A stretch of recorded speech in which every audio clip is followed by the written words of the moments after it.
Going to the park is pretty common for most families, but as parents, it's up to us to make sure the playground equipment is safe before kids play. Real-life mom Josie Saeed talked to safety expert Matthew Gareths about keeping a trip to the park from turning into a trip to the emergency room. Hi Matthew, thanks for coming. Thanks for having me, Josie. So as parents, we want to make sure that our children are safe, but they have fun too at the playground. So do you have any tips for us with playground equipment? I do. A lot of parents ask me this question. And what's important to remember is that kids between the ages of 5 and 9 have the highest rate of emergency room visits based on playground injuries. And more injuries occur on climbing structures than any other equipment on the playground. It's really important that the equipment is safe and that children are playing safe and that children are on age-appropriate equipment. So do you have any tips for keeping our children safer while at the playground?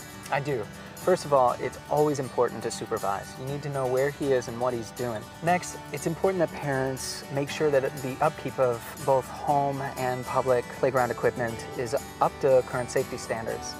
It's also important to inspect often the equipment to make sure there's no hazards for their children. So what should we look for?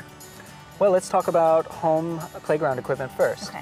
It's very important that you have 9 inches of shock-absorbing soft material that extends at least 6 feet in all directions of the play area. So what kind of material do you suggest? Wood dust, wood chips, wood bark, sand, shredded rubber. It's important to maintain this material, and it's also important to know that dirt and grass aren't too hard. They do not absorb the shock from a child falling off the playground equipment. So what other maintenance do I need to do? Well, it's always important for parents to do a safety check of children's playground equipment. Look for loose, rusty, sharp objects. Also, unnecessary strings or straps can be a cause of strangulation. So always check swings, climbing equipment, and anything that could have that. And while we're on the subject, it's important that your child takes off his helmet, or if your child has any straps or strings, like a hoodie, that could get caught in play equipment. This could also be a cause of strangulation. And what about trampolines? Are those safe to use?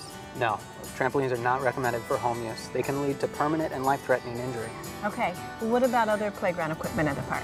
Well, just like at home, you need to look for 9 to 12 inches of shock-absorbing material underneath the equipment that extends 6 feet in all directions. It's also important that children are playing on age-appropriate equipment. Some equipment's meant for 2 to 5-year-olds and other equipment's meant for 5 to 9-year-olds.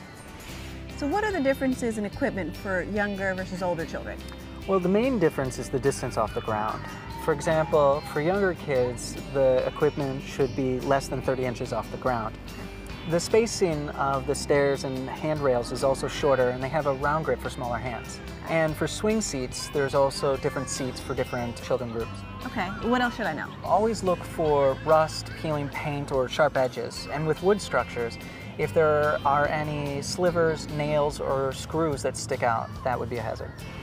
So outside of the play equipment itself, is there any other maintenance things that I should look out for? Yeah, I think it's important to remove litter, especially anything potentially dangerous like broken glass or aluminum cans. It's also important that the playground area is fenced or away from traffic and unsafe areas like that. And finally, supervise kids if they have to walk through or past swings or any other moving equipment to get from one area to the other.